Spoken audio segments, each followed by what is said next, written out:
제가 미국 동남부에서 이제 목회를 할 때 무척이나 놀라웠던 분들을 제가 만난 적이 있습니다.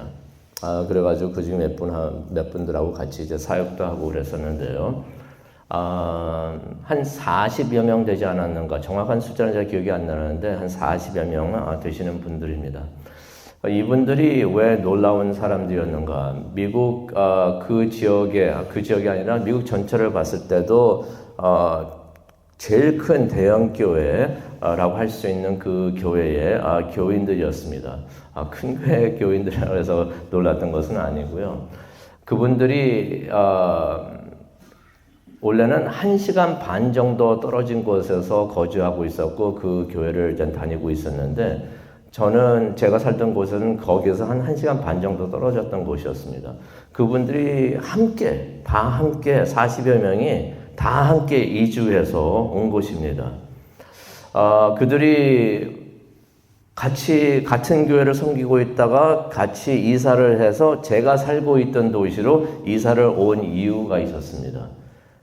교회를 개척하기 위해서 그 사람들이 왔던 것입니다.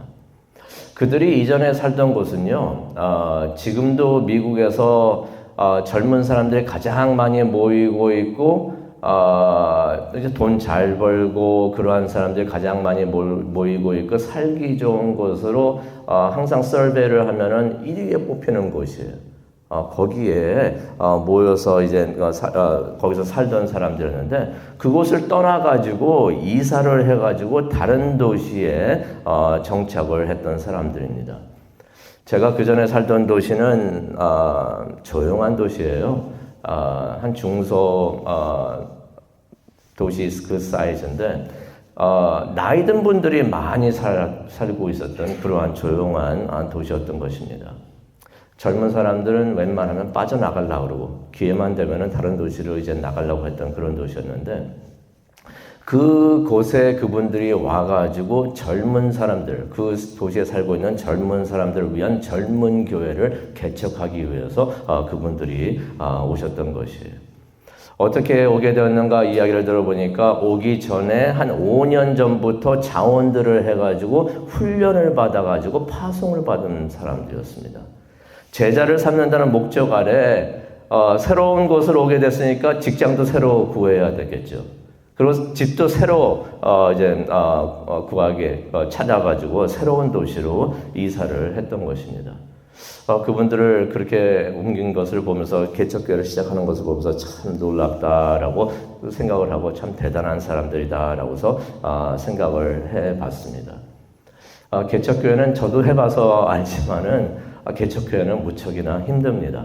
재정적인 문제부터 쉽지 않은 것이 이제 개척교회가 되는데 그분들이 또 그렇게 할 수 있도록 그 마더 처치가 샌딩 처치가 되는데 그런 교회도 많이 도와준 것을 그들을 파송한 교회도 참 지혜롭게 잘했다는 것을 깨달은 것이 개척할 수 있도록 그 비용을 대주고요. 또 5년 동안 개척한 후 5년 동안 잘 이렇게 교회를 성장하게 할 수 있도록 재정적인 협조도 해줬던 것을 제가 보게 됐습니다.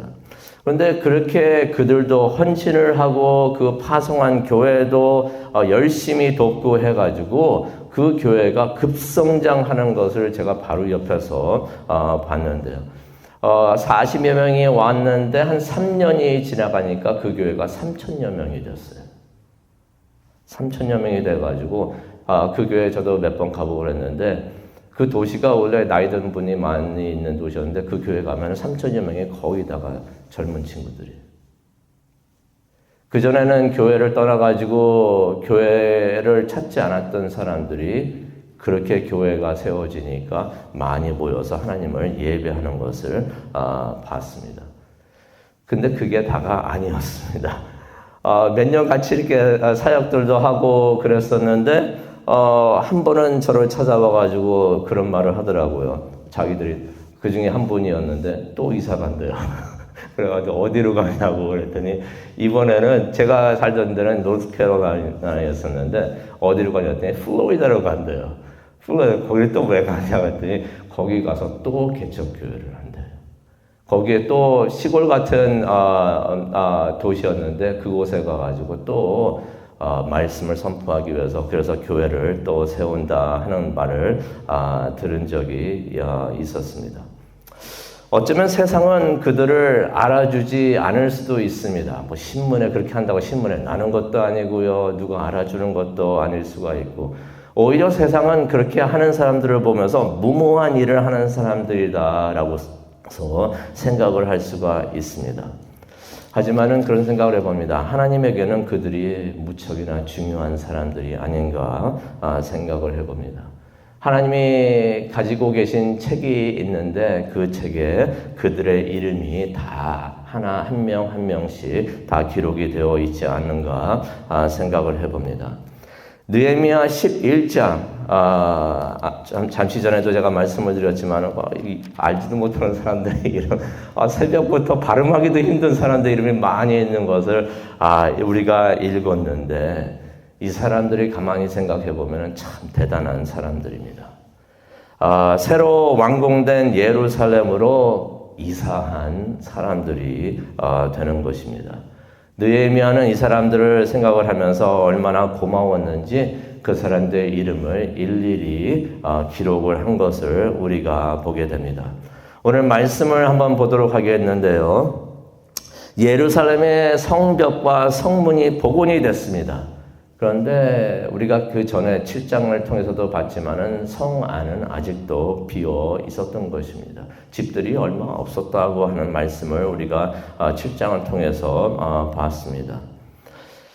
그 이유가 있었죠. 성 안에 들어와 가지고 사는 것은 그리 당시에는 선호할 일이 아니었던 것입니다. 지금은 가득 사람들이 채워져 있지만은 당시에는 예루살렘 성 안에 사는 것이 사람들이 좋아할 일이 아니었던 것이에요. 이미 다른 사람들은 성 밖에서 정착해가지고 살고 있었습니다. 이사를 하라고 하면은, 혹시 누가 와가지고 이사해야 됩니다. 강제로 이사하라고 하면 누가 좋아하겠습니다. 잘 살고 있는데 이사를 하는 것이 쉽지가 않은 것입니다. 익숙한 곳을 떠나기가 쉽지가 않지요.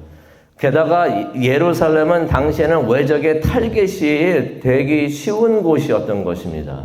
거기 들어가면 위험한 곳인데 거기 들어가서 살려고 하지 않았던 것입니다. 그리고 가장 큰 문제는 우리가 느헤미야 7장 4절에도 나오지만은 주택 상황이 무척이나 안 좋았어요. 하우징이 너무나 안 좋았어요. 집들이 있었는데 너무나 좋지 않은 그러한 초라한 집들만 있었기 때문에 사람들이 그곳에 안에 들어와서 사는 것을 꺼려했던 것을 우리가 생각을 해볼 수가 있습니다.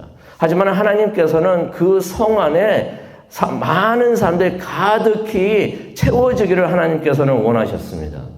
하나님께서 성벽과 성문을 복원을 하셨는데 왜 그렇게 하셨겠습니까? 그곳에 들어와서 살라는 것이었습니다. 그래서 하나님의 사람들이 예루살렘에 들어와서 그 예루살렘 그 성 안을 가득히 채우는 것을 하나님께서는 원하셨던 것을 우리가 볼 수가 있는데 그래서 느헤미야가 예루살렘으로 이주할 사람들을 찾습니다. 그래서 그런 사람들을 이제 선별을 하는데 그래서 어떤 사람들이 이사를 해 들어와 가지고 사는 것을 우리가 보게 되는데 그들이 누구였는가? 11장에 그들의 이름이 나오는 것입니다. 일단 관리들이 지도자들이 이사를 했다 하는 것을 우리가 1절을 통해서 봅니다. 그런데 그 도시를 이제 운영을 하려면은 관리들이 필요하죠. 그래서 관리들 그 지도자들을 불러들인 것이에요. 근데 관리들을 있는데 주민이 없으면 그거 아무런 의미가 없죠. 도시가 관리들만 있으면 뭐하니까 주민들이 있어야 되는데 그래서 아마 자원자들을 뽑았던 것 같습니다. 여기서 이사할 사람들을 한번 나와 주십시오. 근데 자원자를 뽑았는데 자원자들이 모자랐던 것 같아요. 그래서 1절을 보니까 어떤 말씀이 있냐면은 제비를 뽑아가지고 전체 백성의 10분의 1을 선별을 했다라고 나와 있습니다. 11조를 드리면서 곡식과 그런 것들을 과일들을 하나님께 10의 1분을 드렸는데 사람들도 10의 1분을 뽑아가지고 하나님께 바치는 것을 우리가 보게 됩니다. 근데 이렇게 제비를 해서 뽑았다고 해가지고 강제로는 하지 않았던 것 같습니다. 제비에 뽑혔다고 해도 이 사람들이 동의를 해야지 이 사람들이 이사를 하게끔 했던 것 같아요. 그래서 2절에 보면은 이 사람들을 전부 자원자들이었다라고서 표현하는 것을 우리가 보게 됩니다. 그래서 이 사람들이 이사를 하게 되는데 2절을 보게 되니까 백성들이 이 힘든 일에 어려운 일에 참여하는 그 자원자들을 축복해 주었다라는 말씀을 우리가 2절을 통해서 봅니다. 선교지로 떠나가는 사람들에게 파송하는 교회가 축복을 해주듯이 이 이사하는 사람들을 축복을 해준 것을 우리가 보게 됩니다. 그러면서 이제 한 명 어떤 사람들이 가게 되는가 이제 나와 있는데요. 4절부터 9절을 보게 되면은 유다와 베냐민 지파의 자손들이 나옵니다. 유다와 베냐민의 자손들. 남왕국, 북왕국, 남왕국으로 갈렸을 때 남왕국을 채우고 있었던 사람들이 되겠죠. 유다와 베냐민 지파의 사람들이었던 것입니다. 그러면서 이제 성전에서 일하는 사람들이 나옵니다. 10절부터 24절에 나오는데요. 제단을 지키면서 예배를 인도하는 제사장들이 10절에 나옵니다. 또 제사장들을 돕고 있는 레위인들이 15절에 기록이 되어 있습니다. 그 다음에 16절을 보게 되면 성전 건물을 관리하는 사람들입니다. 교회 메인테넌스를 하는 사람들이 되겠는데 당시 성전 건물을 관리하는 사람들이 16절에 나옵니다. 또 17절과 22절은 기도 사역과 찬양을 담당하는 사람들이 나옵니다. 19절을 보게 되면 성전을 지키는 사람들이 나옵니다. 11조를 모아가지고 창고에 넣어놨는데 이걸 지켜야죠. 지키는 사람들이 있어야죠. 도둑 맞으면 안 되잖아요. 귀하게 11조를 냈는데 이것을 잘 지켜야 하는데 그것을 지키고 또 성전을 지키는 사람들이 19절에 나옵니다. 이 밖에 여러 사람들이 예루살렘의 자원에서 이주한 것을 보게 되는데 백성들은 그런 사람들을 선교지에 파송하는 교회처럼 그들을 축복했다고 하는 말씀이 2절에 나온 것입니다. 예루살렘과 성전이 이런 사람들을 통해서 세워진 것을 우리가 보게 되는데 이 모든 사람들은 다 자원자들이었다라는 것을 우리가 생각을 해보기를 원합니다. 우리 교회에도 여러 사람들이 모여가지고 자원을 해서 우리 교회가 세워지는 것을 우리가 보게 됩니다. 말씀을 준비하면서 그래서 그분들을 한 분 한 분 제가 생각을 해봤습니다. 매주일 하나님의 말씀이 선포될 수 있기 위해 솔직히 많은 사람들이 모여가지고 이곳저곳에서 보이는 곳에서 보이지 않는 곳에서 섬기고 있는 것은 목적은 딱 하나죠. 하나님의 말씀이 선포될 수 있도록. 그거 하나를 위해서, 복음을 위해서, 하나님의 복음이 선포될 수 있도록. 그것을 위해서 수고하고 있는 분들인데 그 일을 옆에서 곁에서 도와서 섬기고 있는 분들이구나 하는 것을 다시 한번 생각을 해봅니다. 누구보다 주일 일찍 나와서 새가족 테이블을 위해서 셋업을 하고 계시는 분들이 계십니다. 또 교인분들이 나중에 오셔서 커피를 마시기 위해서 커피를 준비하시는 분들이 계시고요. 또 식사를 할 수 있도록 오셔가지고 밥을 항상 매주에 빠뜨리지 않고 밥을 씻고 밥을 또 얹으시는 분들이 계십니다. 성경에도 보면은 노래하는 사람들이라고 그랬는데 교회 찬양팀이 있고요. 먼저 오셔가지고 찬양을 준비하고 찬양을 인도하는 분들이 계시고 또 영상과 음향팀, 아름다운 영상이 보여지고 음향이 잘 켜질 수 있도록 뒤에서 남모르게 수고하시는 분들이 계시고요. 교회에 들어오시는 분들을 환영하기 위해서 주보를 나눠주면서 안내하시는 안내위원들이 계십니다. 헌금위원들이 계시고요. 걷어진 헌금을 계수하면서 관리하시는 분들이 계시고요. 우리 교회가 잘 메인테인 될 수 있도록 건물을 관리를 하시는 분들이 계시고요.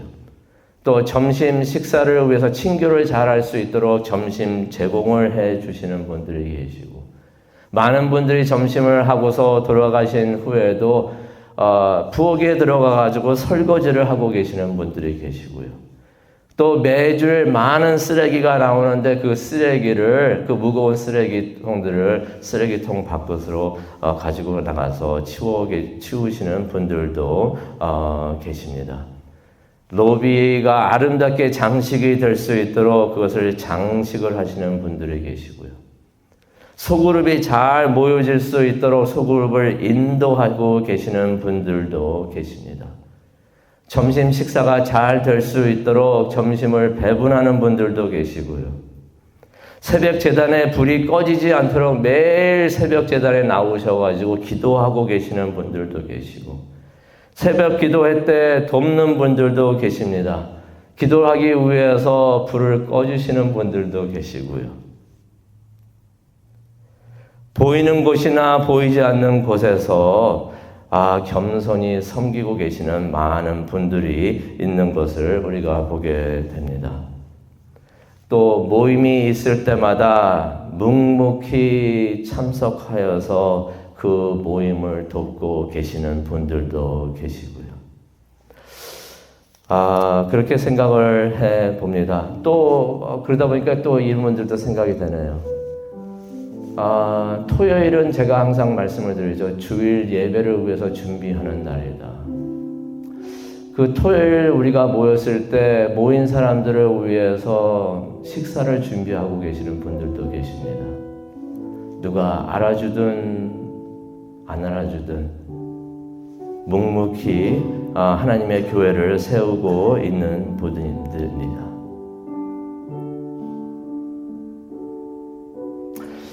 교회는 사업과 다르죠. 어떻게 보면은 자원자들이 자기 돈 내고서 자기 시간을 할애해서 자원봉사하는 것이 교회가 아닌가 그렇게 생각을 해봅니다. 왜 그럴까? 내가 하나님이 원하는 곳에 가서 하나님이 원하시는 일에 참여하기 위해서 그렇게 하는 사람들이 아닌가 생각을 해봅니다. 하나님의 말씀이 선포될 수 있도록 헌신하고 또 자원하고 돕는 사람들이 아닌가 생각을 해보는데, 이 모든 사람들이 하나하나 기억을 해보고 생각을 해보면 고마운 사람들이 아닌가 생각을 해봅니다. 그래서 말씀을 준비하면서 저도 그런 생각을 해봤습니다. 느헤미야가 이런 분들 한 명 한 명 다 책에 기록을 했는데, 나도 저도 기도하면서 적어두는 책이 있는데 거기에 이런 분들 한 분 한 분 다 이름을 기록하면 좋겠다, 그렇게 해야겠다라고서 생각을 해봅니다. 히브리서 6장 10절을 보면은 하나님께서 축복해 주시는 말씀이 있습니다. 이 말씀을 그분들에게 축복으로 이 아침에 드리기를 원합니다. 히브리서 6장 10절에 있는 말씀입니다. 하나님은 불의하지 않으셔서 너희가 사랑으로 성도들을 섬기는 것과 이제도 섬기고 있는 것을 잊지 않으신다라고서 하나님께서 말씀을 해 주십니다. 세상은 알아주지 않더라도 하나님께서는 다 기억하고 축복해 주실 줄로 믿습니다. 하나님의 축복이 묵묵히 오늘도, 어제도, 오늘도, 내일도 섬기고 계시는 분들에게 함께 하시기를 간절히 축복하며 기도합니다. 기도하시겠습니다. 사랑과 은혜가 충만하신 하나님 아버지, 감사합니다. 느헤미야 11장을 통해서 교회가 어떻게 세워지고 있는가를 다시 한번 생각하게 해주시니 정말로 감사합니다. 하나님, 저희들에게 하나님의 눈을 갖게 하여 주시옵소서. 우리가 하나님의 성전에 나와서 하나님을 예배하고 말씀이 선포되고 있을 때 어떠한 일이 이루어지고 있으면 그게 내가 한 것이 아니면은 다른 누구가 남몰래 하나님의 말씀을 선포되는 것을 위해서 봉사하고 헌신했다는 것을 깨닫고 감사할 수 있는 우리 모두가 되게 하여 주시옵소서. 많은 자원들이 모여서 하나님께 헌신하고 있을 때 교회가 세워지는 것을 생각을 하면서 하나님께 감사하고 우리도 좀 더 많이 자원하고 하나님께 헌신할 수 있는 우리 모두가 되게 하여 주시옵소서. 하나님, 그분들을 한 분 한 분 기억하여 주시고 축복하여 주시옵소서. 감사합니다. 이 모든 말씀 예수님의 이름으로 기도합니다. 아멘.